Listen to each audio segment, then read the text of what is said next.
jatuh ke tentang. Sehingga, ikhwas sekalian, jika kita ingin menyelesaikan masalah ini, kita harus punya solusi yang radikal.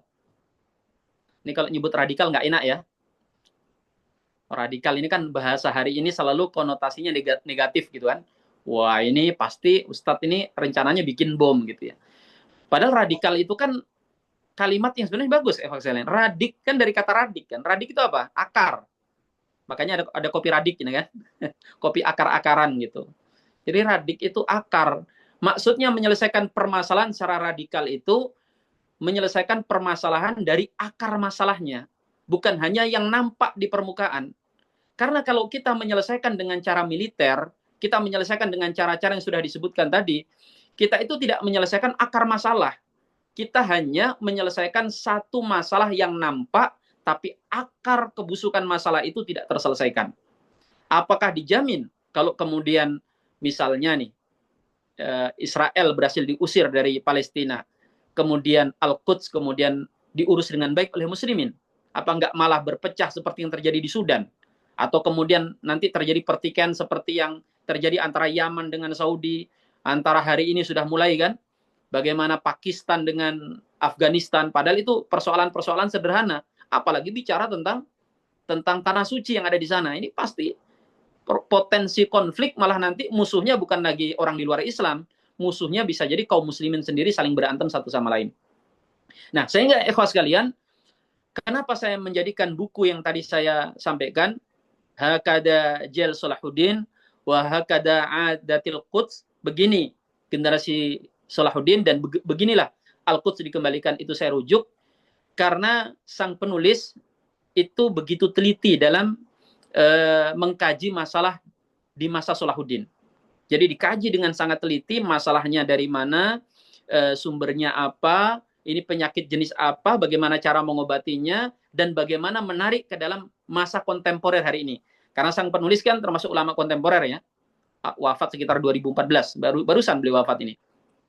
Dan beberapa guru-guru kami, ketika kami masih di Timur Tengah, itu merekomendasikan agar buku ini dibaca, diselesaikan oleh setiap mahasiswa. Bahkan beliau mengatakan, aktivis atau siapapun, kalau bisa antum kasih kopiannya. Kalau nggak bisa beli buku, suruh baca buku ini, karena bagus sekali gitu kan. Nah, secara umum ikhwas sekalian, saya tolong diizinkan untuk menjelaskan kenapa kita menggunakan buku ini. Jadi kita ini agak sedikit bedah buku arahnya ya. Walaupun kayaknya kalau bedah buku hanya 2 season, ini mengada-ngada namanya. Mana bisa selesai 400 halaman, diselesaikan dalam 2 kali pertemuan, yang hanya kisarannya 1-2 jam. Nggak layak disebut bedah buku. Tapi paling tidak, nanti setelah antum dapat bukunya, antum tahu kenapa harus baca buku itu. Yang pertama, ikhwas sekalian, ini keunggulan buku yang kita pelajari, dia memotret generasi, bukan individu. Ya, biasanya orang kalau bicara tentang Palestina, itu kan kemudian memang rujukannya kadang Salahuddin. Oh ya, Salahuddin dulu melawan tentara salib. Nah, kita ini cuma melawan tentara yang beda penjajah saja, Zionis Israel. Ya sudah, kita belajar dari Salahuddin. Akhirnya, orang kadang fokus ke Salahuddinnya dan fokus kepada angkatan militer. Bicara jihad. Sekali lagi kita tidak bermaksud mengkerdilkan sosok Salahuddin. Beliau Masya Allah, tokoh besar. Dan kekuatan militer tentu dibutuhkan. Tidak akan mungkin Al-Quds bisa direbut kalau hanya sekedar diplomasi, negosiasi. Ujung-ujungnya juga harus ada jihad gitu ya. Tapi itu teman-teman sekalian, yaitu tadi sudah kita katakan, bukan akar masalah sebenarnya. Jihad itu hanya ditempuh oleh Salahuddin setelah menyelesaikan akar masalah yang ada di tubuh umat. Nah, penulis itu ketika memberikan judul di kitabnya tidak menggunakan Salahuddin secara pribadi, tapi Jail. Apa maksudnya Jail? Jail itu generasi, identitas, komunitas gitu kan. Jadi beliau seakan-akan menyampaikan pesan bahwa Salahuddin itu tidak akan mungkin jadi Salahuddin tanpa adanya generasi Salahuddin. Generasi tempat beliau hidup dan membangun perjuangan. Sehingga hendak beliau katakan bahwa kemenangan ini adalah kemenangan generasi, bukan individu. Dan ini penting teman-teman sekalian. Kita itu hari ini, bukan cuma kita sih sebenarnya, umat kalau sedang kalah, sedang jatuh, maka bayangan yang ada di kepalanya adalah apa? Munculnya superhero. Ini nggak muslim, nggak kafir, biasanya begitu kan? Orang-orang Amerika, orang-orang Barat itu kenapa sih munculkan superhero? Ada Superman, Batman, Catwoman, Wonder Woman, apalagi ya, Spider-Man, Cicakman, dan macam-macam itu. Kenapa ikhwas sekalian? Karena asyik. Kita itu kalau lagi dirampok, kita itu kalau lagi didolimi orang, datang superhero nolong kita, kan gitu kan. Kejahatan di Eropa, di Amerika itu kan tinggi sekali, sehingga mereka membayangkannya seperti itu, gitu kan. Nah, itu kebawa di kita juga. Orang Islam itu selalu berpikir, kalau kita sedang kalah, bayangan kita siapa? Imam Mahdi. Kalau kita sedang kalah, sedang butuh pertolongan, bayangan kita apa? Sosok seperti Ratu Adil, ya. Orang super dengan kekuatan super yang bisa menyelesaikan semua hal. Ini ikhwas sekalian tidak pernah ada dalam sejarah Islam. Dalam Islam itu ya ada Khalid bin Walid, ada Abdurrahman Ad-Dakhil, ada Umar bin Abdul Aziz, ada Saifuddin Qutus, ada Muhammad Al-Fatih, termasuk ada Salahuddin. Tapi mereka ini bukan siapa-siapa kalau mereka tidak hidup di generasi yang juga dibangun yang kualitasnya mirip dengan mereka lah. Makanya kan antum tahu ketika Al-Fatih hendak menggedor Konstantinopel, selain persenjataan militer yang beliau persiapkan, yang menjadi tolak ukur kesiapan pasukannya apa? Ruhiyah kan? Beliau lihat bagaimana sholat berjamaahnya, bagaimana sholat malamnya. Artinya kualitasnya itu 11-12 dengan beliau rahimahullah ta'ala. Makanya Rasul mengatakan apa? La tuftahana Konstantiniyah.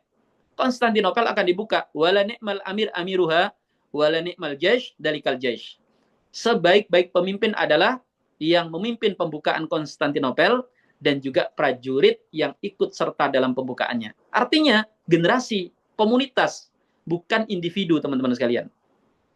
Maka bayangan orang kalau kita sedang butuh bantuan, butuh kemenangan, itu sosok, figur, ini bertentangan dengan realitas sejarah kita.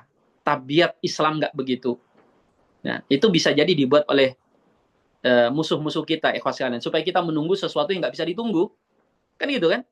Itu kan yang banyak terjadi di negara kita saat kita dijajah sama Belanda. Bayangan kita apa? Nanti muncul Ratu Adil. Sampai jelek Ratu Adil nggak datang-datang. Ya. Nggak datang-datang. Sampai kemudian muncullah kesadaran dari para ulama-ulama kita yang kemudian menggelorakan semangat jihad. Dan kemudian memerangi penjajah, baru kemerdekaan itu diberikan. Dan Ratu Adil nggak muncul-muncul sampai sekarang. Ya. Kalau Raja Jawa ada gitu. Raja Jawa, Raja Sumatera, Raja Kalimantan ada, tapi ratu nggak ada gitu. Itu ikhwas sekalian. Termasuk kalau kita membicarakan Wali Songo, yang terbayang di pikiran orang banyak di Indonesia itu kan manusia super luar biasa dengan kemampuan di atas rata-rata, yang mereka ini manusia yang nggak, ya dalam bahasa tanda kutip, nggak nginjenjakkan kakinya di bumi gitu kan. Padahal kalau kita belajari sejarah mereka, mereka ini tim dakwah. Mereka ini tim yang dikirim atau yang datang ke negeri kita, yang saling bahu-membahu untuk menyampaikan dakwah di tanah air. Ada ahli strategi, ada ahli pertanian, ada ahli tukang hadapin dukun, dan gitu kan. Akhirnya mereka bersinergi dalam waktu yang bisa dikatakan nggak sampai 50 tahun gitu kan. Mereka bisa mengislamkan satu pulau yang tadinya menyembah hantu, menyembah pokok kayu, menyembah batu, dan sebagainya.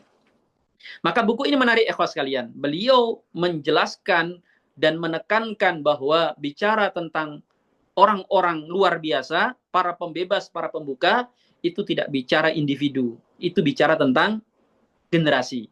Makanya dari judulnya sudah kelihatan kan, Jail Salahuddin. Nah, ini mengapa kemudian saya jadikan buku ini sebagai panduan dalam kajian kita di pertemuan kali ini dan insya Allah di pertemuan yang akan datang. Ini alasan pertama. Alasan yang kedua, beliau memandang masalah secara utuh. Jadi beliau melakukan diagnosis internal dahulu, ikhwas sekalian.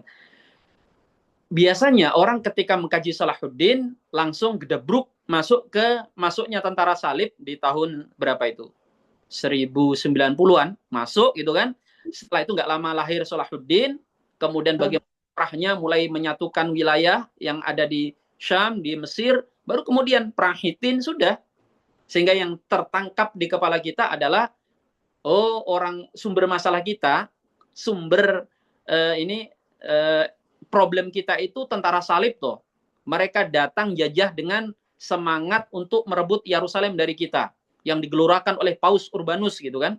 Sampai perang ini berapa 200 tahun kan gitu kan. Kita berpikir begitu. Oh, solusinya orang top seperti Salahuddin. Nah, beliau nggak begitu ya sekalian. Bahkan di buku ini beliau paling tidak menyorot 2 sampai 3 generasi. Mulai dari generasi saat mulai tentara salib masuk, itu gambarannya umat Islam seperti apa, yang tadi sudah saya sampaikan plek ketiplek seperti gambaran masa kita hari ini. Nanti kita akan sebutkan sebagiannya. Ya, itu persis ikhwas sekalian. Masalah di ekonomi iya, masalah di politik iya, di pendidikan, di keilmuan, termasuk di antara ulama. Itu masalahnya mirip sekali dengan yang kita hadapi hari ini. Cuma mungkin ada sisi-sisi perbedaan. Misalnya di zaman kita hari ini lebih parah. Kenapa saya katakan lebih parah? Di masa itu kekhalifahan Islam masih ada. Jadi kalau hari ini misalnya ada sebagian saudara kita mengatakan solusinya khilafah, gitu kan? Itu kekhalifahan di masa Salahuddin masih ada, teman-teman sekalian. Khalifahnya masih hidup, kekhalifahan masih resmi, masih diakui oleh dunia Islam. Dan kemudian kalau bicara tentang kemajuan, itu juga di masa itu, kan itu masanya Biruni kan, masanya Biruni, masanya Al-Khwarizmi, masanya penemu-penemu Islam. Jadi secara teknologi kita nggak ketinggalan, kita masih top, Barat ketinggalan. Ekonomi juga nggak jatuh-jatuh amat. Umat Islam masih berada di bawah naungan kekhalifahan Islam. Kita hari ini ekonomi tertinggal, teknologi tertinggal, kan gitu kan. Jadi memang di sisi ini kita agak lebih parah.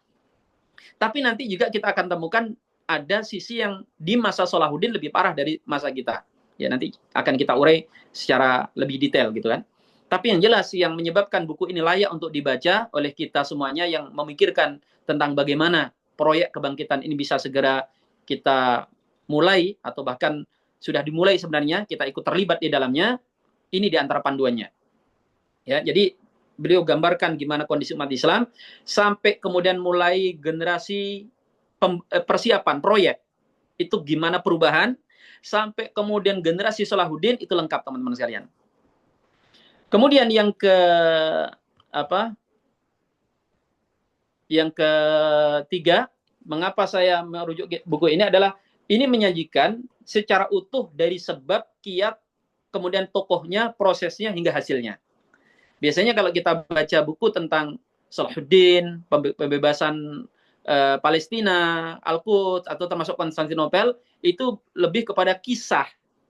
Biasanya si penulis menghabiskan waktu untuk mengisahkan siapa Salahuddin. Kalau di buku ini, Salahuddin itu nyaris tidak mendapatkan porsi yang banyak. Dia hanya disebutkan saja perannya, jasanya, tapi tentang biografinya itu tidak terlalu diulang. Makanya beberapa ustadz-ustadz ketika hendak menerjemahkan buku ini dan ditawarkan ke penerbit itu awalnya banyak ditolak. Ya, saya aja kayaknya kalau ngirim ditolak itu. Kenapa? Karena penerbit selalu mengatakan udah banyak Ustadz buku-buku bertema Salahuddin. Ya, tetapi ternyata di sini tidak ke Salahuddinnya, tetapi pada generasinya. Kemudian juga kita akan dapatkan kiat-kiat praktis. Karena sang penulis itu mengkaji sejarah dan juga hidup di masa kita hari ini, itu beliau menarik masa lalu ke masa kita hari ini sehingga lebih cocok lah untuk generasi kita hari ini. Berbeda kan kalau penulis itu misalnya Ibnu Katsir atau kemudian seperti Az-Zahabi yang berbicara tentang perang salib misalnya, tapi mereka tidak menemui zaman seperti kita hari ini. Bisa jadi solusi yang diberikan itu nggak nyambung gitu kan. Penyakitnya sama, tapi obatnya bisa jadi berbeda. Bisa jadi obatnya berbeda gitu ya. Walaupun ini kecil ya kemungkinan ya, karena para ulama mengatakan at-tarikh yu'idu nafsah. Sejarah itu cenderung mengulang dirinya. Ya, kalau kasusnya sama, kemudian latar belakangnya sama, biasanya obatnya juga kurang lebih sama kan gitu kan. Orang kalau misalnya kakinya ini luka, yang satu juga kakinya luka, itu biasanya obatnya sama gitu. Baik. Yang keempat teman-teman sekalian, kenapa buku ini sangat layak untuk kita rujuk dan kita pelajari? Karena nanti antum akan kaget. Antum akan terkejut dengan fakta-fakta yang bisa jadi fakta itu bertentangan dengan yang selama ini antum pahami atau yang antum ketahui secara umum, khususnya antum yang ada di dunia akademik, di perkuliahan gitu. Apa contohnya teman-teman sekalian? Banyak sekali teman-teman yang belajar sejarah Islam, apalagi bicara tentang pendidikan, itu menuduh Imam Al-Ghazali, menuduh Imam Syekh Abdul Qadir Al-Jailani, dan tokoh-tokoh sufi secara umum sebagai penyebab kemunduran Islam.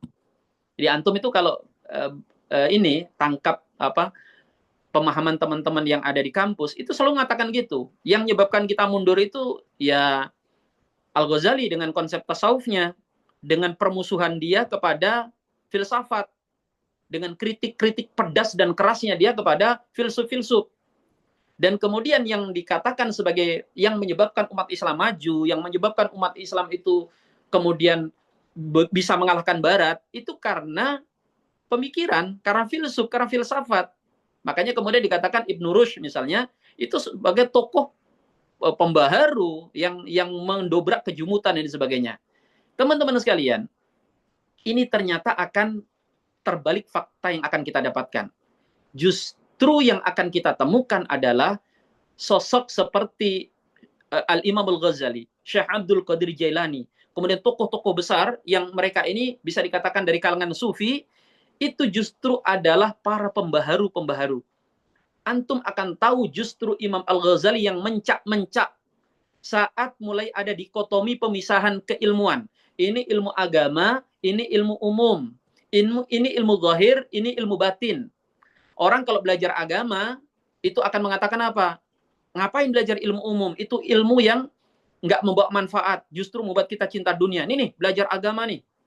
Nanti yang belajar ilmu umum, ilmu dunia, itu akan mengejek yang belajar ilmu agama. Itu ngapain? Belajar agama nggak untuk diamalkan. Ujung-ujungnya menjualan agama. Bukankah mirip seperti hari ini? Ya kan? Ustadz nanti paling pandai bikin proposal.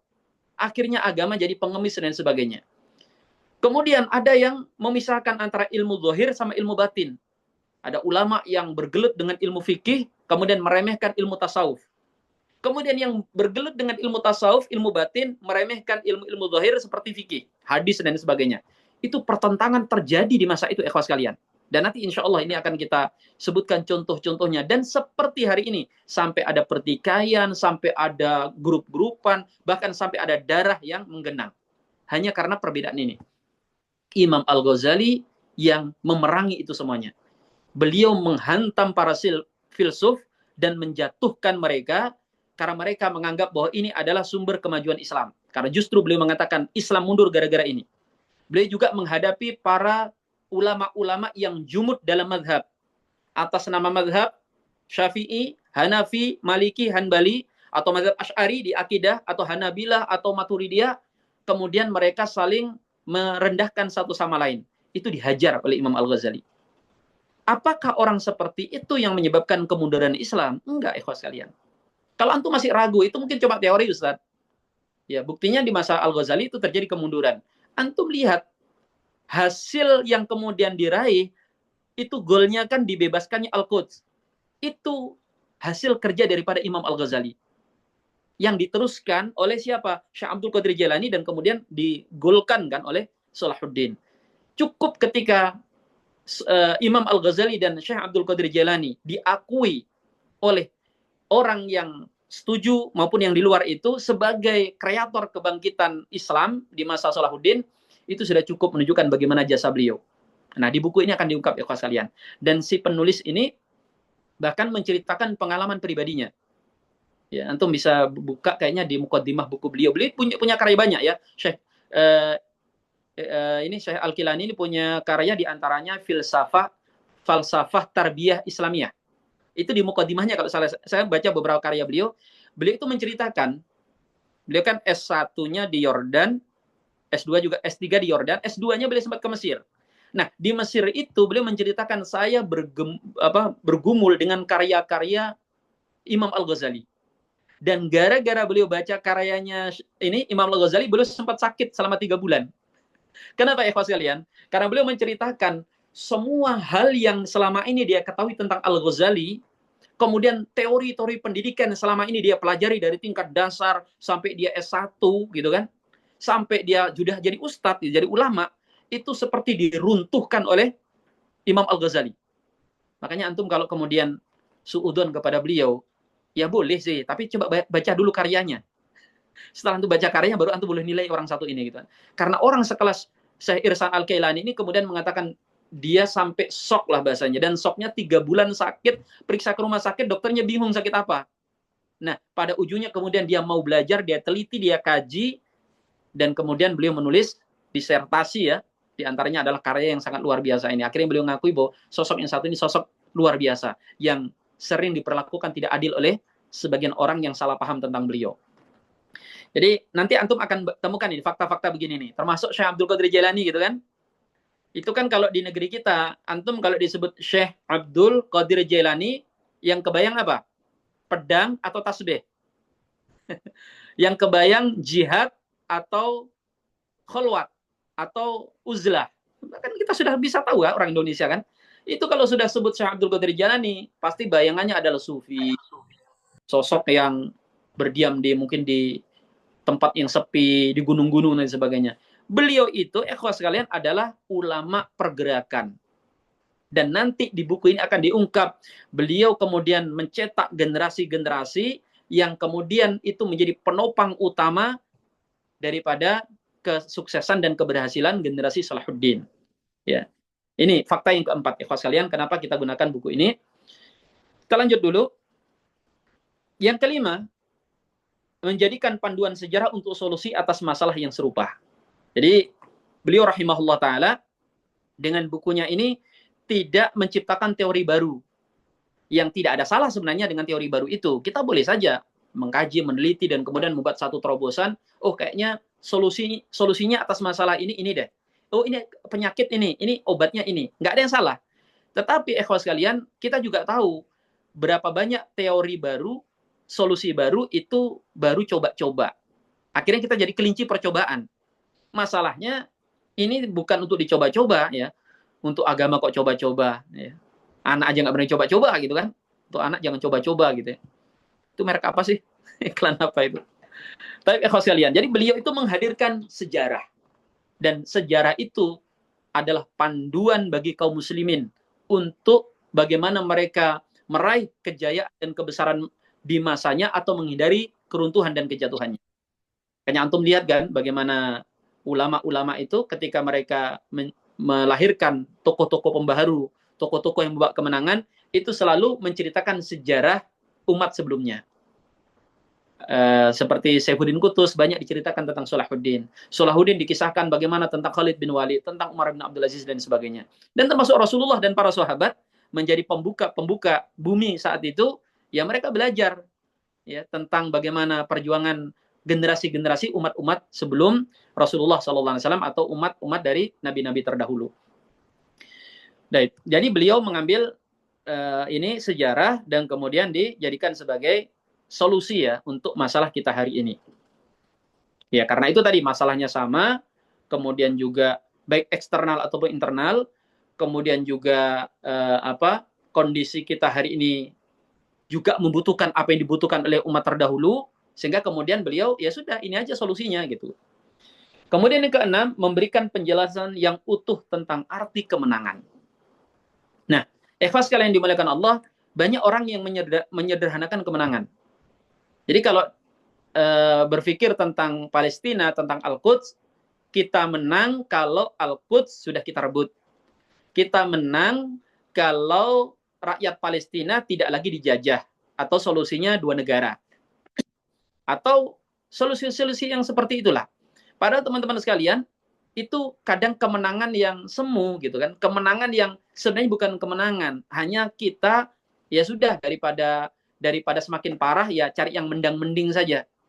Teman-teman sekalian, ketika kita bicara tentang pembebasan Al-Aqsa di masa Salahuddin, itu target utamanya sebenarnya, goalnya itu bukan Al-Aqsa itu direbut oleh kaum muslimin, bukan itu. Tetapi selesainya masalah yang terjadi di tengah umat. Berupa apa? Ananiah, egoisme, kemudian masalah di politik, masalah di keilmuan, masalah perpecahan, fanatik mazhab, itu masalah yang diselesaikan. Begitu masalah internal yang sebenarnya jauh lebih besar daripada urusan tentara salib ini bisa diselesaikan, tentara salib mah itu hanya efek tambahan saja. Sebenarnya mudah saja dihempaskan gitu ya. Buktinya apa? Nanti setelah Salahuddin wafat, Salahuddin ini kan perang salib, banyak dulu yang salah paham mengira begini teman-teman sekalian. Perang salib ini berlangsung selama 200 tahun, mungkin baca sejarahnya nggak utuh gitu kan.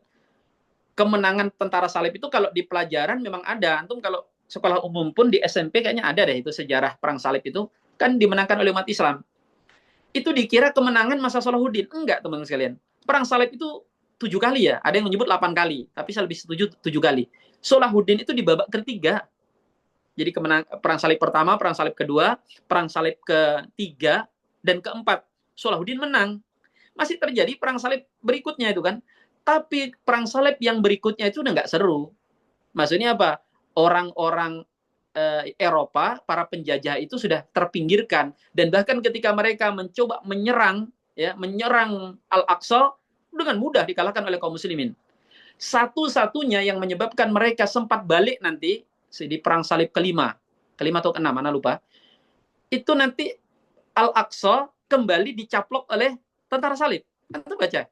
Karena apa? Karena pengkhianatan daripada Fatimiyah atau pengkhianatan beberapa kelompok orang-orang Syiah. Dan sisa-sisa yang dihancurkan oleh Salahuddin ya.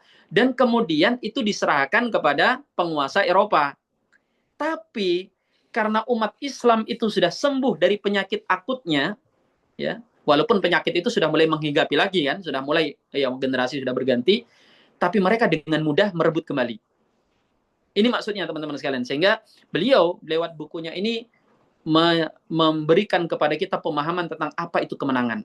Kemenangan itu bukan hanya sekedar mengalahkan musuh, tetapi ketika kita bisa mengalahkan kelemahan yang ada pada diri kita, yang menyebabkan musuh berani sama kita. Ya, itu kenapa buku ini layak dikaji. Yang ketujuh, teman-teman sekalian, menekankan kunci penting kemenangan Islam. Ya, jadi beliau rahimahullah taala dengan bukunya ini menegaskan bahwa kemenangan itu adalah hasil kerja kolektif.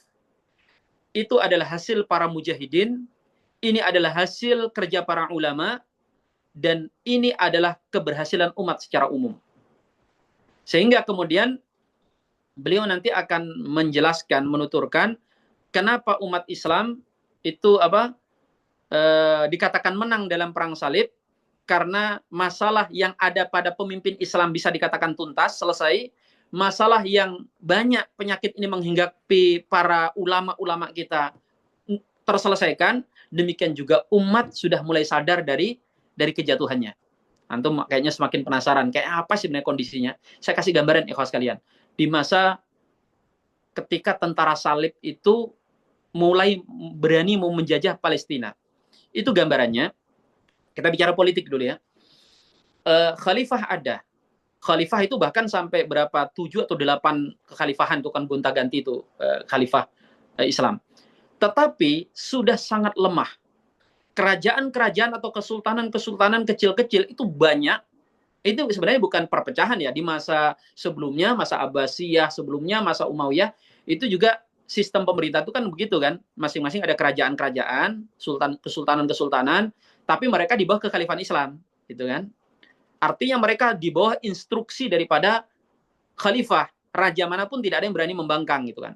Nah, di masa menjelang jatuhnya Al-Aqsa, itu khalifah nggak punya kekuatan politik, nggak punya kekuatan militer. Yang berkuasa secara de facto itu adalah para sultan-sultan yang ada di wilayah-wilayah yang berbeda-beda. Sultan Mesir, Sultan Syam, Irak ada sendiri, kemudian di daerah Turki, dia itu sudah punya kerajaan-kerajaan yang mereka nggak terlalu patuh dengan sultan. Pertanyaannya Ustadz, kenapa mereka nggak berontak saja? Atau nggak mau di bawah kekhalifahan Abbasiyah? Nah itu, di masa itu umat Islam masih memiliki kesadaran bahwa kekhalifahan Islam itu hanya boleh satu. Ya, berbeda dengan kita hari ini yang bahkan mungkin berpikir ya khalifah itu nggak penting gitu kan. Kita butuh pemersatu teman-teman sekalian. Ini bukan bicara tentang HTI atau tidak HTI. Kita itu kalau suruh milih di bawah satu pemerintahan atau banyak pemerintahan, ya kita pengen satu pemerintahan. Itu fitrahnya manusia. Ya, adanya PBB itu karena pengen ada satu pemerintahan global kan gitu ya. Jadi khalifah ada, cuma lemah. Nyuruh apa itu nggak dipatuhin. Dia hanya dibutuhkan sebagai legitimasi.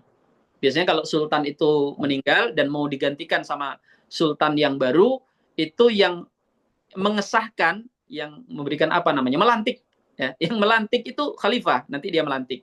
Kemudian juga tukang gunting pita, meresmikan apa-apa itu khalifah masih. Tapi khalifah itu jangan dianggap seperti khalifah seperti di masa-masa sebelumnya, lemah selemah-lemahnya. Gambaran kelemahannya ikhwas sekalian, itu kelemahannya bukan hanya karena militer, ekonomi, tapi juga hubud dunia ya. Itu gambarannya begini. Sebentar ya, Pak. Setelah nanti Al-Aqsa jatuh, ya, itu banyak pengungsi.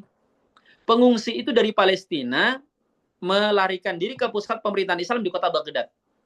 Saat itu perwakilan daripada pengungsi itu lapor kepada khalifah, ya lapor ke menteri, menteri kemudian memberikan akses. Ayo sudah kita ketemu khalifah, laporan tentang masalah ini. Apa yang terjadi ikhwas sekalian?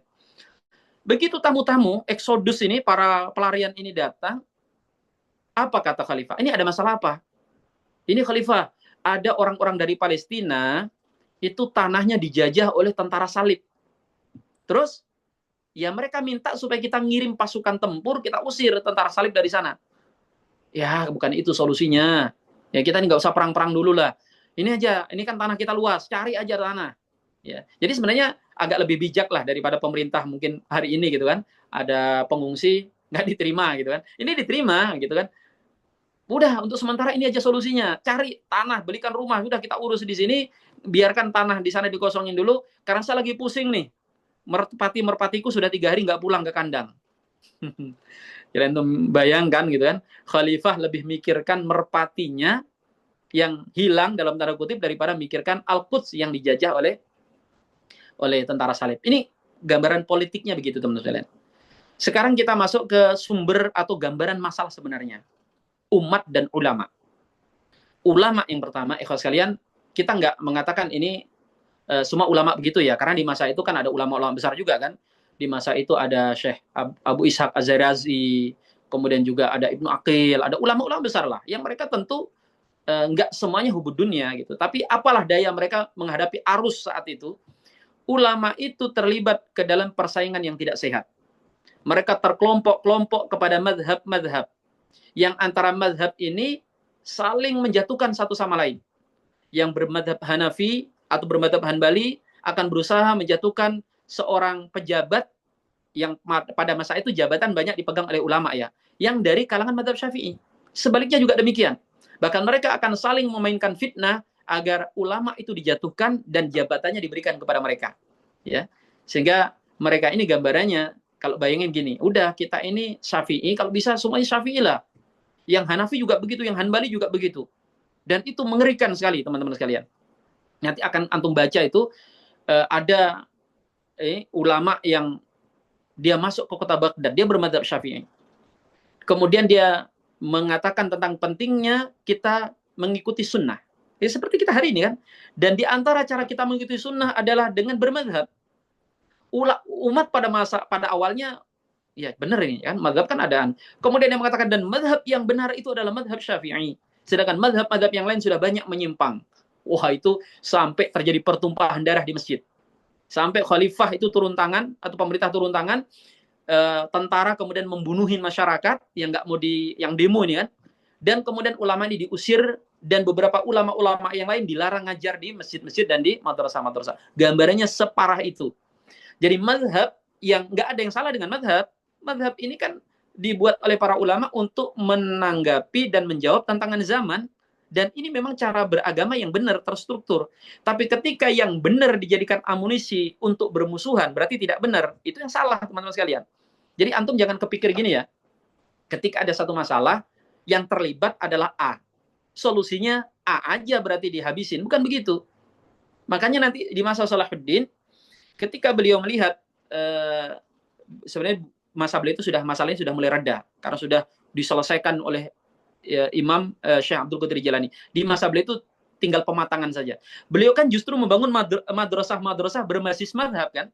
Mazhab Syafi'i dibangunkan madrasah besar, Hanafi dibangunkan madrasah besar, Maliki semuanya dibangunkan. Hasilnya pembebas Al-Aqsa gitu kan. Mazhab itu nggak ada masalah. Itu agak sedikit anomali dengan orang-orang hari ini. Ketika melihat NU, Muhammadiyah, atau organisasi bergesekan, yang kepikir di kepalanya apa? Ini nih kayaknya organisasi ini sebab perpecahan ini. Gara-gara kita ta'asub dengan kelompok, kemudian kita saling bermusuhan. Nggak ada yang salah dengan NU, teman-teman sekalian. Nggak ada yang salah sama Muhammadiyah. Ini sarana.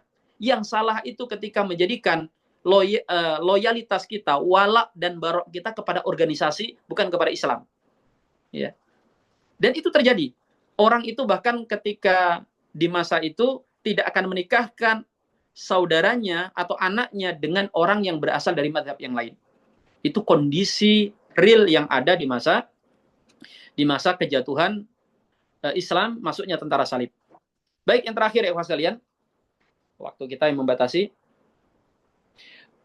Buku ini atau kitab ini memberikan gambaran tentang apa itu persatuan dan bagaimana mewujudkan persatuan itu yang memang dibutuhkan oleh umat.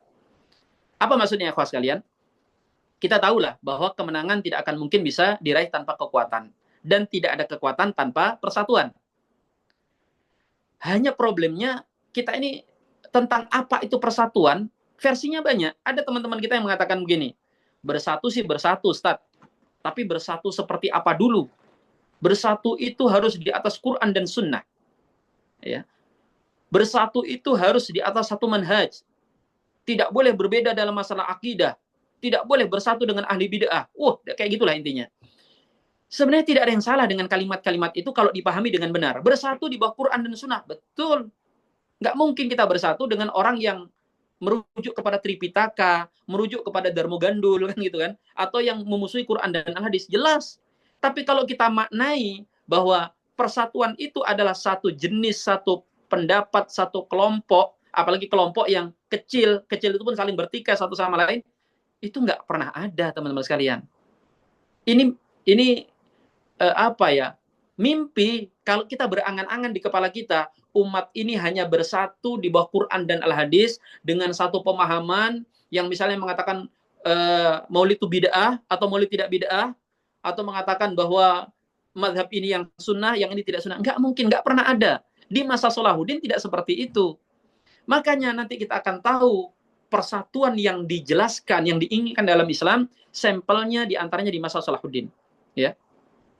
Misalnya teman-teman sekalian, saat berjihad, saat jihad melawan tentara salib, ini artinya sudah gong terakhir ini, sudah menuju kemenangan. Kita tahu siapa Salahuddin, siapa Nuruddin Zengki sebelumnya. Itu adalah seorang alim besar, pemimpin besar yang bermadzhab Asy'ari. Beliau bermadzhab Asy'ariyah secara akidah. Yang berjihad bersama beliau, itu adalah ulama-ulama yang bukan hanya bermadzhab Asy'ariyah, tapi juga adalah Al-Imam Ibnu Qudamah, Al-Maqdisi, dan ulama-ulama Hanabilah yang lainnya. Mereka berjihad di bawah komando Salahuddin. Artinya apa? Perbedaan mazhab akidah yang hari ini seakan-akan antara kalangan Hanabilah dengan kalangan Asy'ariyah ini nggak mungkin bisa bersatu. Ini antara sunnah dengan kesesatan, antara kelompok liberal dengan kelompok yang berpegang teguh kepada Quran dan Al-Hadis. Ini apa teman-teman sekalian? Jadi sampel itu akan kita lihat langsung bagaimana bersatunya umat. Namun, ini juga bukan persatuan yang tanpa ada batasan yang jelas, karena terbukti sebelum mempersatukan ahlu sunnah wal jamaah, ulama-ulama kita diawali dari Imam Al-Ghazali, kemudian dilanjutkan oleh Syekh Abdul Qadir Jalani. Yang diperangi siapa? Yang diperangi adalah kelompok-kelompok sesat. Ya, yang diperangi oleh Imam Al-Ghazali walaupun dengan bahasa masih halus ya, sufi-sufi gulat, sufi-sufi menyimpang, yang atas nama tasawuf, yang atas nama membersihkan hati, menjual kemalasan dan kepasrahan, kekalahan di tengah-tengah umat. Itu diperangi oleh beliau. Kemudian Syekh Abdul Qadir Jalani juga memerangi orang-orang kebatinan. Kebatinan banyak kan, sekarang pemikiran-pemikiran kebatinan begitu, itu diperangi. Nanti gongnya di masa Salahuddin, yang beliau menghajar kelompok Rafidhah. Nah, setelah penyakit-penyakit umat ini, yang memang kita nggak ada perlunya bersatu dengan mereka, barulah kemudian, teman-teman sekalian, ahlu sunnah bisa bersatu. Dan ahlu sunnah di sini sebenarnya kalau kita perhatikan, itu juga di situ ada Syiah. Syiah ikut bergabung, tapi Syiah yang bukan Syiah Rafidhah, bukan Syiah yang dari Fatimiyah. Itu Syiah Zaidiyah, atau Syiah yang ikut-ikutan. Itu ya udah dianggap sebagai bagian daripada kaum muslimin gitu ya. Ini sangat unik sekali, sehingga kita tidak akan gagal dalam mendefinisikan bagaimana itu bersatu. Kita tidak terlalu menyempitkan, kita juga tidak terlalu meluaskan. Karena kalau menyempitkan, persatuan itu tidak akan pernah ada. Tidak di masa Salahuddin, tidak di masa generasi sebelumnya, di masa tabi'in, tabi'ut tabi'in, tidak di masa Rasulullah, karena para sahabat faktanya mereka bersatu dalam banyak perbedaan pendapat dalam urusan fikih dan juga urusan akidah. Baik teman-teman sekalian, ini 8 alasan mengapa kita mengkaji dan mempelajari buku ini, dan nanti ini filenya saya akan kirimkan kepada antum. Berikut juga insya Allah buku terjemahannya. Ini bukunya masih dalam proses penerjemahannya. Baik, masih ada tersisa waktu sampai 2 jam ke depan. Padahal kalau ada yang ingin diskusi, ada yang ingin menyampaikan. Tadi ada yang liatin judul buku, apa tadi? Kayaknya bagus bukunya. Padahal. Apa itu Pak bukunya? Gak jelas itu. Ini terjemahan yang Ustadz bahas ini. Apa anunya Pak itu? Model kebangkitan umat Islam, upaya 50 tahun gerakan pendidikan melahirkan generasi Salahuddin dan merebut Palestina, Dr. Majid Irsan Al-Kilani. Oh, penerjemahnya Ustadz Asep Sobari berarti kalau itu. Benar. Ustadz Aminuddin apa Alimuddin? Apanya? Penerjemah Asep Sobari. Penerjemahnya 2 orang kayaknya. Satu lagi bukan editor, Yuda Hidayat. Penerbit Mahdara Publishing. Oh, iya. Masya Allah, itu saya rekomendasikan Pak. Bagus kalau sudah punya bukunya. Sudah punya, makanya ketika melihat flyer kegiatan malam ini, saya jadi, wah ini pas sekali nih. Ya, berarti sudah punya bukunya. Malah bagus kalau nanti teman, kalau ada, ini cetakan kapan Pak? 2019. Oh baru, karena 2006 itu penerbitnya juga ini penerjemahnya Ustadz Asep Sobari, tapi dengan satu teman yang lain saya lupa gitu. Berarti ya, ini cetakan kedua 2019. Oh baru Pak, Masya Allah. Ya. Bagus Pak. Teman-teman yang lain semoga punya bukunya. Ustadz menerjemah juga Ustadz yang ini?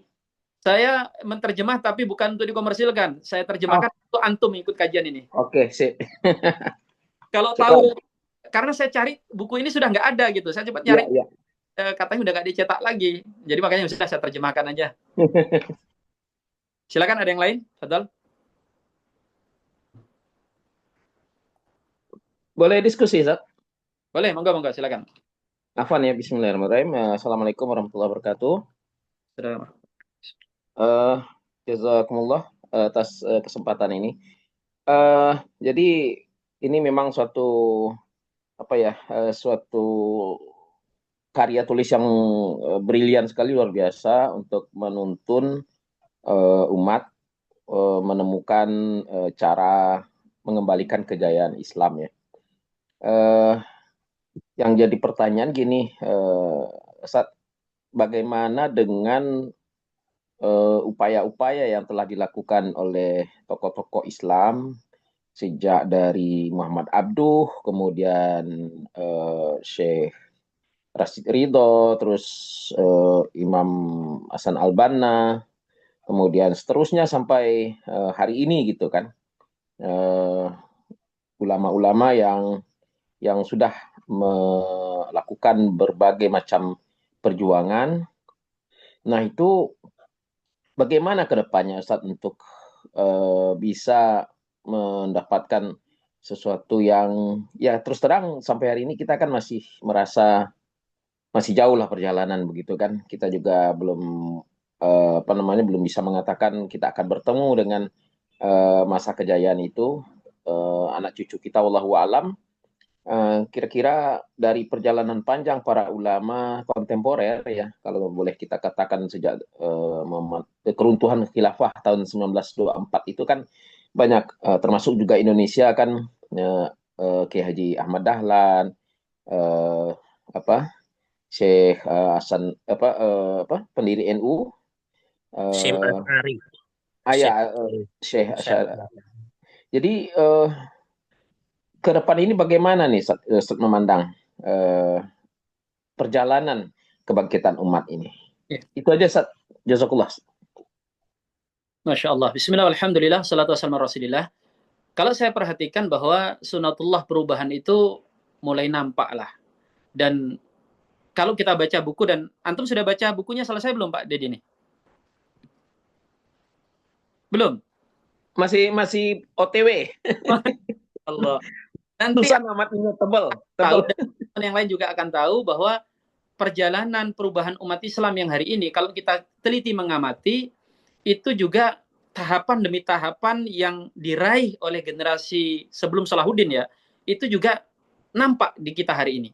Jadi kita jangan hanya melihat kegagalannya saja. Kalau kita lihat kan seperti yang diperjuangkan oleh tokoh-tokoh besar yang tadi disebutkan dari Ikhwanul Muslimin, dari HTI, dari kemudian Salafi kontemporer, dari kalangan Nahdien dan sebagainya, seperti tidak banyak imbasnya gitu kan. Kita itu seperti berjalan di tempat atau malah jangan-jangan jalan mundur. Tapi tidak seperti itu teman-teman sekalian. Kalau kita perhatikan permasalahan-permasalahan yang ada di masa Salahuddin berupa sekte-sekte, sekte nggak enak nyebutnya, kelompok-kelompok, mazhab-mazhab itu kan saling mengunggulkan satu sama lain. Dan kita mengalami fase itu, fase di mana teman-teman yang ngaji di Salafi itu Masya Allah merasa bahwa ini nih jalan surga satu-satunya.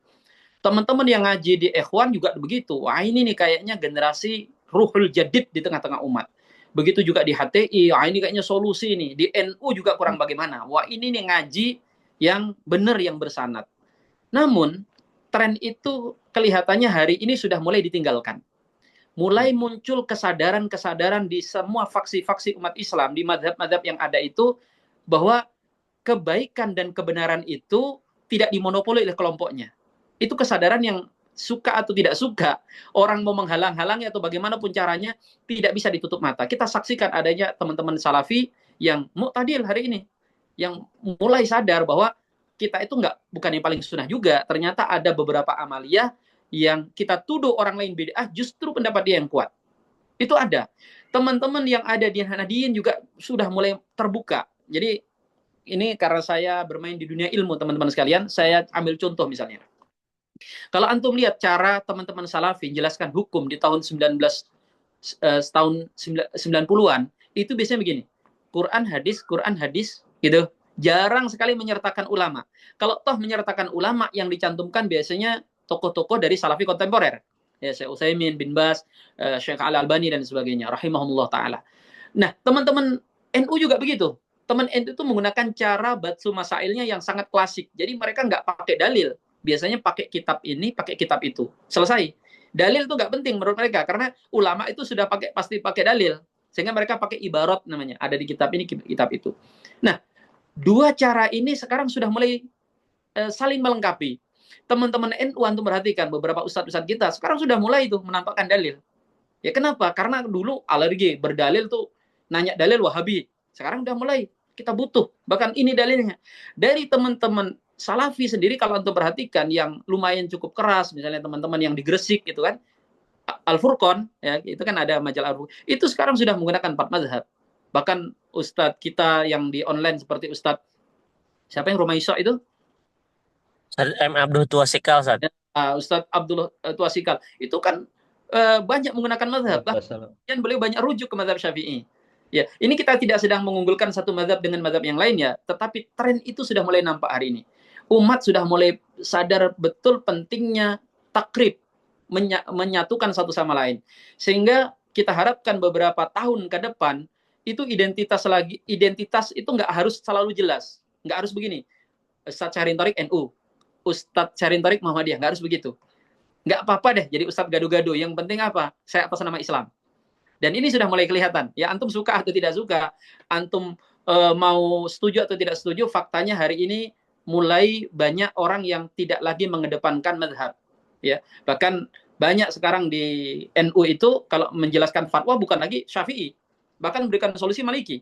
Ya, ini mazhab Maliki memberikan solusi ini gitu kan. Dan ini kalau saya amati bagian daripada proses ke arah sana, Pak. Ya, tinggal jangan sampai proses ini kemudian macet. Karena kita dari buku ini diajarin kerja ini nggak boleh terputus, harus berkesinambungan. Bahkan kalau toh kita wafat generasi Al-Ghazali, harus dilanjutkan dengan generasi dari Syekh Abdul Qadir Jailani. Nah, tugas kita hari ini, termasuk antum yang ada di sini, ya kalau kita nggak bisa terlibat dalam proyek ini, mungkin kita punya anak, mungkin kita punya saudara, punya adik, ya pastikan terlibat dalam proyek persatuan. Ya, jadi kayaknya insya Allah sudah mulai, Pak. Nanti ke depannya kalau ulama ini sudah bersatu, kan nggak bisa diadu domba.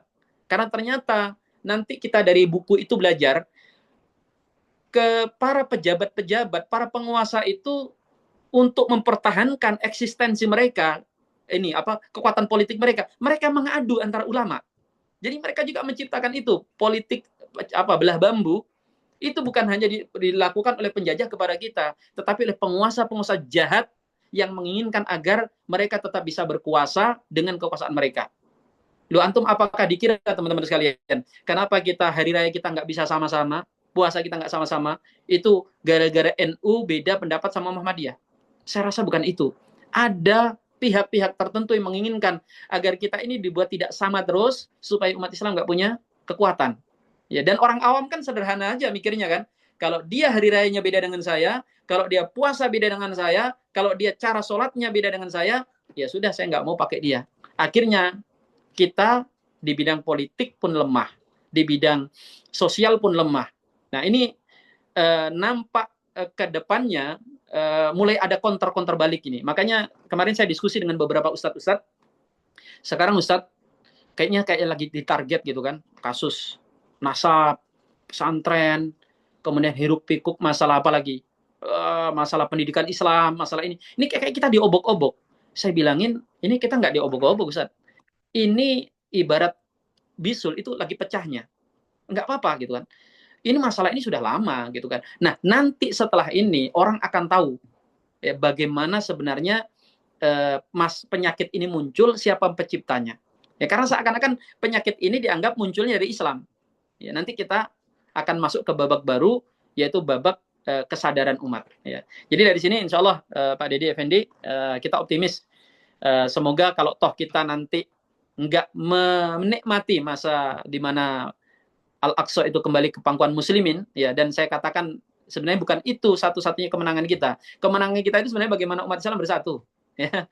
Begitu umat Islam bersatu, berpadu, kembali meraih kejayaan kembali, semoga anak-anak kita ya yang akan menikmati apa yang mulai kita pikirkan hari ini.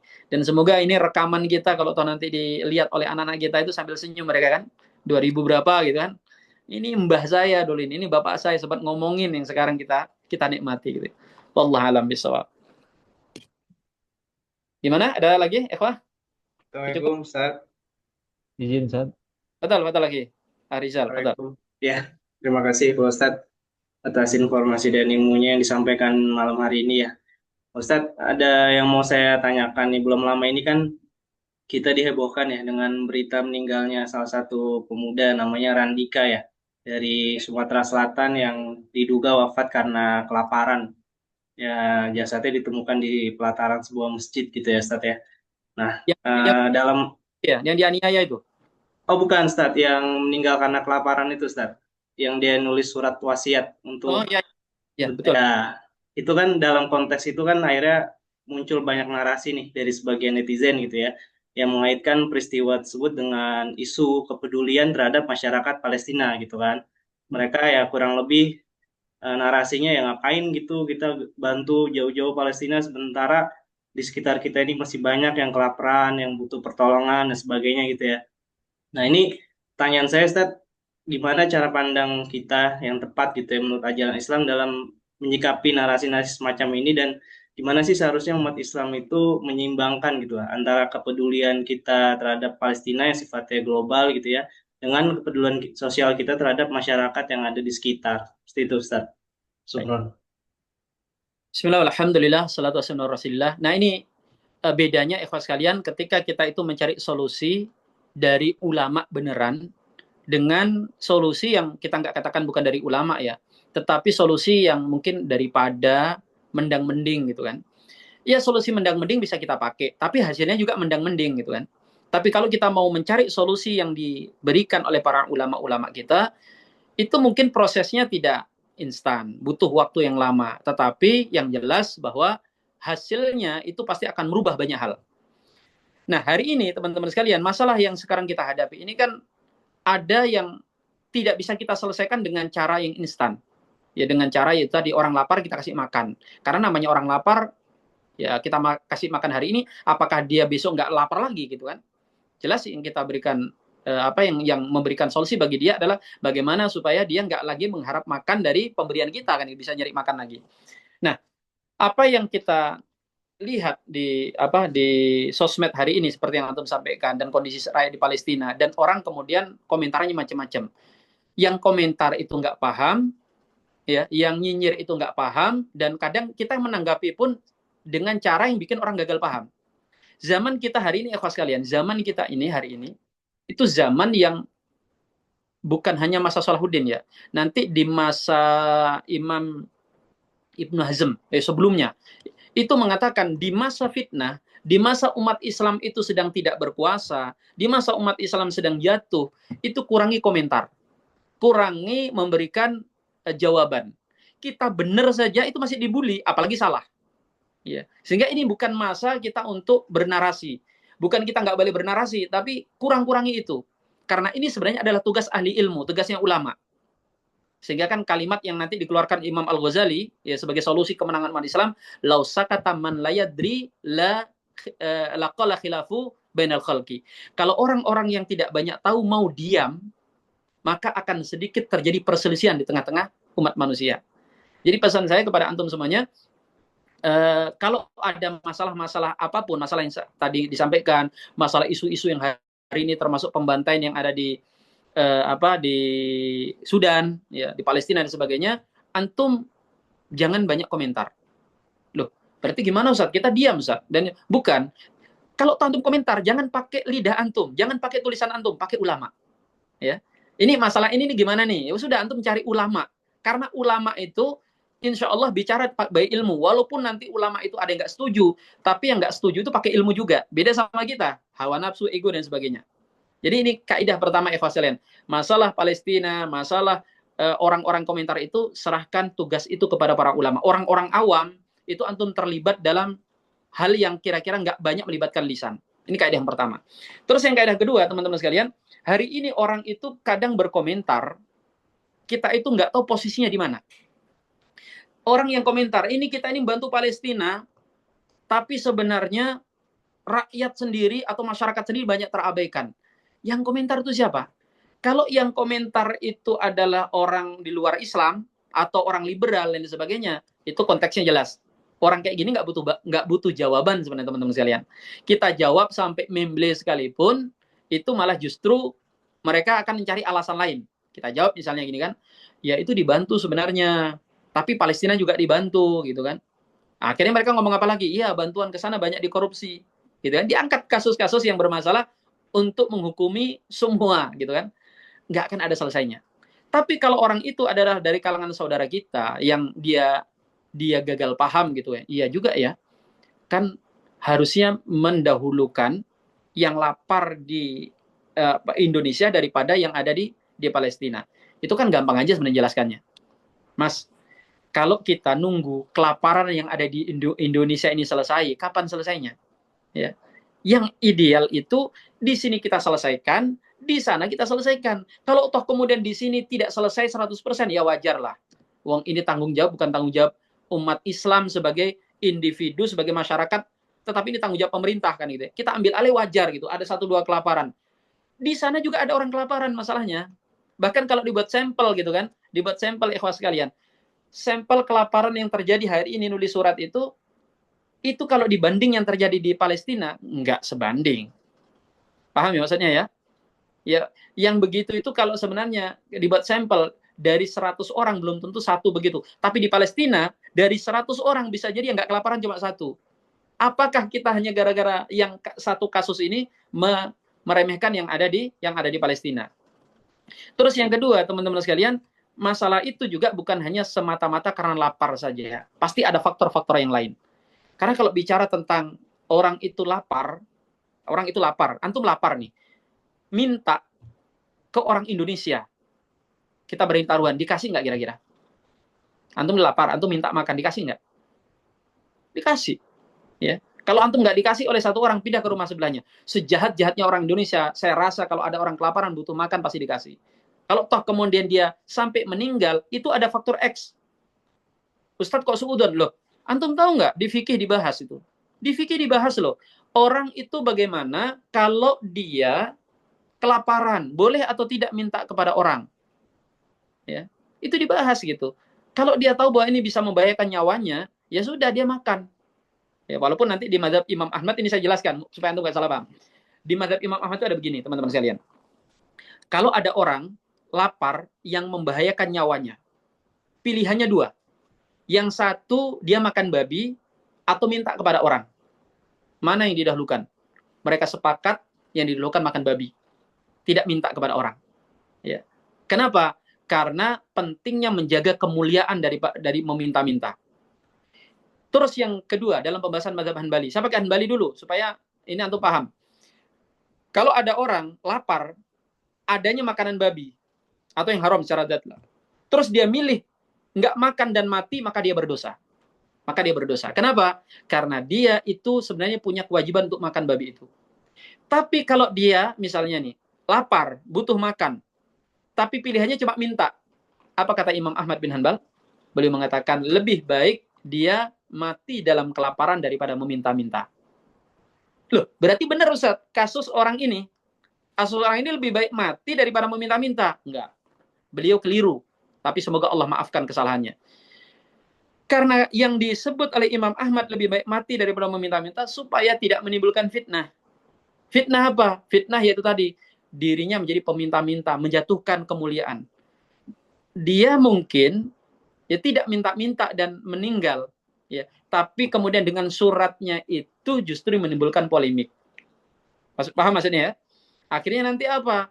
Ya orang-orang yang ada di tetangga-tetangganya jadi tertuduh. Padahal kalau dia tahu hukum seharusnya dia meminta ya supaya tidak mati. Atau kalau dia misalnya milih meninggal dunia, jangan nulis surat. Ya. Sehingga ini masalah ini kenapa saya sampai masuk ke dalam situ ikhwas sekalian. Enggak sesederhana yang sesederhana yang kita kira. Bisa jadi di situ ada hal-hal yang memang tidak kita ketahui hakikatnya seperti apa. Intinya tetap kita berjuang untuk Palestina, kepedulian kita untuk sesama kita, tetangga kita juga tidak boleh kita sepelekan. Baik, ikhwan sekalian, Masya Allah, tidak terasa sudah cukup larut, dan terima kasih atas partisipasi antum. Kita insya Allah masih ketemu lagi ya di season kedua, dan insya Allah kita tuntaskan, dan mohon doanya semoga teman-teman yang menerjemahkan buku yang tadi sudah ditunjukkan sampelnya bisa cepat selesai, atau Ana sarankan kepada antum yang mau beli buku fisiknya, mungkin bisa menghubungi Pak Dedi kayaknya. Sekaligus Pak ya, nanti dibantu teman-teman yang mau membeli bukunya. Demikian, mari kita tutup sama-sama dengan doa kafaratul majelis. Subhanallah.